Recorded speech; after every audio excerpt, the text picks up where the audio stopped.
100% or slightly injured. Both of you shot that down quickly, and it made sense. If you're healthy enough to get out on the court, well, then you're expected to play. Steph's the only guy, superstar guy, that when he plays great, he's great. And when he doesn't play great, he must be hurt. I heard this in 2016. I was sick of it then. But he is coming off an injury. It's not that this is just a random... I get it, but they gave him ample time to come back from the injury. He also, in 2016, his first game back from the MCL, he scored 40 points. He had an NBA record, 17 overtime points, and he bellowed, "I'm back."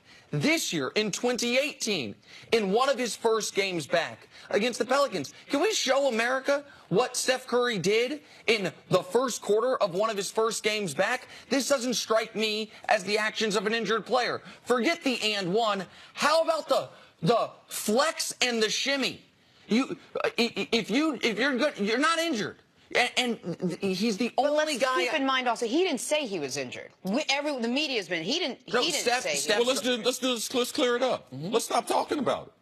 All right, in pro sports, if you're on the field, there is no injury allotment. Oh, well, what percentage is he? Is he 75? Is he 100? Is he 90? There's no one out there 100% in any type of playoff series, being football or basketball. So we need to stop conversating about it. You're playing 35 minutes in the NBA game. I watched the videos before the game. He's healthy. He don't have no knee brace on. If he wasn't healthy, he'd be playing 15 minutes. Sure. All right? When you start playing 30 minutes, if you're starting the game in a championship series, there is no room to make excuses for players. And the reason that when you say let's stop talking about it, the reason it's a storyline is the people that have the most influence on setting the narrative for the way we talk about games are the people calling the games, because they are the only commentators that everyone hears. Like, everyone's not watching this show or other shows or whatever it is. Actually, the people calling the games have the most influence. And C-Web and Reggie are insistent of reminding us, it's clearly not 100%, must not be 100%. Maybe the Rockets are just running him off a bunch of screens and going at him defensively and keying on him. Chris Paul's a great defender. Maybe it's those things. Like, everyone's taking tighter and more contested shots. Steph, just in 2 games. Let's not act like Steph is on some horrible streak. It's just been basically 2 games in this series in a championship atmosphere that they have all the intel. They know all your sets, so there's going to be less space. And also, it happens to be the best team in basketball that also happens to be one of the best defensive teams. So he shouldn't expect to get wide open looks. And visually, when you watch the game, he's getting to the rim. It's not like he's hampered, like, oh, all he can do is take shots. He was great at getting to the rim yesterday. His jump shot is not falling. It's not an elbow injury. It's a knee injury that he dealt with earlier this season. Let's just stop it. My Achilles is sore and I'm pushing through. It's a weird thing it's tight with Steph. I had a headache on Thursday, but I finished strong, which is good to know, and you cared about that. The Cavs host the Celtics in Game 3 of the conference finals on Saturday. Most expect, most assume, most just know LeBron will carry the team. And that includes his teammates and the coach and, well, the organization. Why the assumption? Reporter Brian Windhorst recently wrote that LeBron's teams suffer from organizational fatigue, bringing constant scrutiny and pressure on not just his teammates, but coaches and the front office. CeCe, how much of the Cavs situation is LeBron's own doing? Well, a lot of it's LeBron's doing, because once he decided to come there wasn't a lot of people in the Cleveland organization knew he was coming. Actually, there's a story about John Calipari, the Kentucky coach. They were interviewing him to potentially take over the Cavs, but the Cavs couldn't give him an answer if LeBron was coming there. So he decided to stay at Kentucky.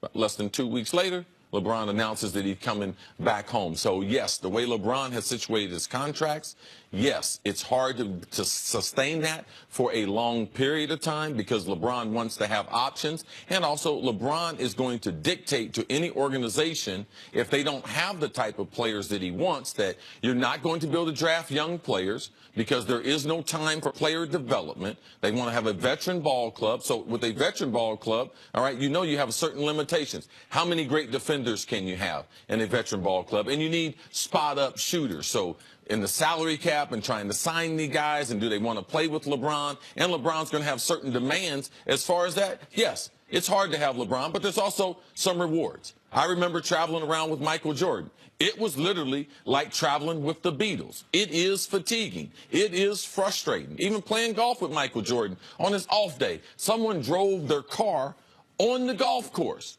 and drove the car right up to the green where we were playing golf. And we were playing golf in another country. That's the way it is. That is a part. We were. I mean, that is a part of being great, and it's a part that Jordan Clarkson, he didn't know anything about this. George Hill's been in the NBA a long time. He don't know anything about Rodney this. Hood. The only one familiar with this is JR, and he gets consumed by it. Tristan Thompson, he don't always respond well with it. And Kevin Love has never thrived being under LeBron besides being on the court. And you saw Kevin Love yesterday on the podium. They did their press conference together. He didn't get asked a question. Does LeBron bring baggage with him? Absolutely. Can he be passive aggressive? Sure. Can he really try to force the organization into win now moves? No question about it. Is it a problem every single team in the league would love to have? Of course. Like, since LeBron left Cleveland, he's played 7.5, almost 8 full seasons. We'll see what happens this year. In the 7 completed seasons, he's got 3 firsts and 4 seconds. His team has played in the last game of the year every single year. That's about all you can ask for. There's not been an organization more successful over LeBron's tenure since initially leaving Cleveland than LeBron James has been. No one has more championships. Obviously, no organization has more finals appearances. And also this idea that, oh, well, LeBron stunts the growth, the future growth of your organization.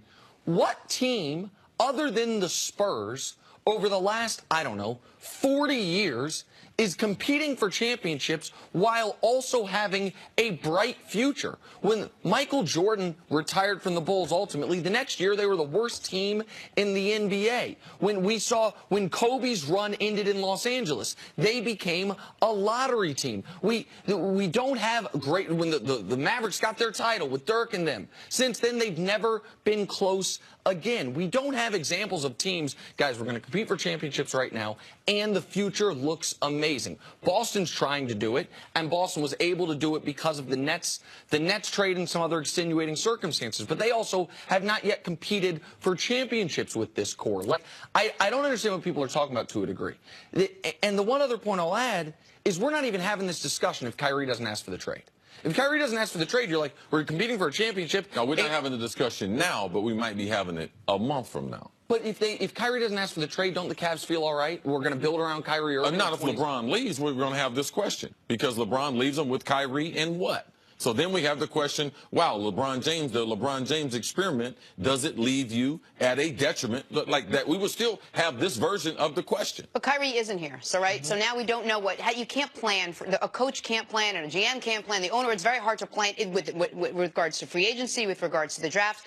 Now LeBron leaves next year, what do you have? Well, what is that? Go ahead. Well, that's the owner's fault. The reason why the general manager can't plan, because he just got there.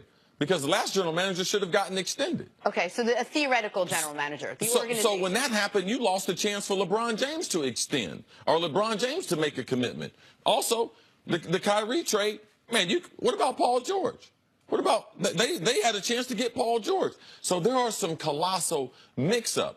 What we're saying, if you win and you happen to dominate basketball, Golden State, we don't know what's going to happen after them.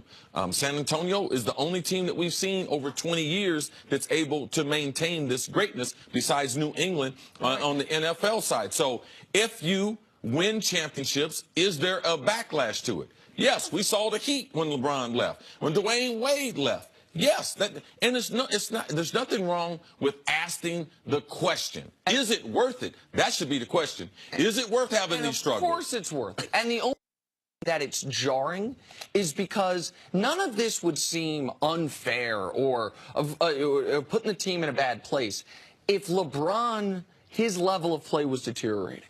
If he started to deteriorate along with D. Wade, we would have said, oh, so he goes to Miami, during their peak, they win some titles, then both guys deteriorate. D. Wade deteriorates, LeBron's like, well, now I don't have a running mate, let me go somewhere else. He then goes to Cleveland, they win a title, his running mate leaves, LeBron's still at this level, he's like, I'm going to have to go somewhere else here. Also, don't forget what the state the team was in when LeBron signed with them. They had Kyrie, but they were one of the worst teams in the NBA. Now they're leaving. They got a banner up there. And the reason why is because that guy. So you say, is the struggle worth a banner? Yes, you've never won anything. Yes, it's worth that struggle. If winning is the end result, then 100% yes. You take the chance. Of course, no matter winning, what. but winning, and by the way, Evaluation of the team went up. Right, Like, everything went up. You winning at the cash register? It seems to me, and I respect Brian Windhorst. I just don't, the idea that, guys, it's really exhausting going to the finals every year. You got to book more hotel rooms. You're only getting veteran players because you're always drafting at the end of the drafts because you're one of the last 2 teams remaining. I mean, so much easier to just go 25 and 57 every year and get a blue chip prospect. It's silly. All right, let's take a break. Let's talk some football on the other side. We'll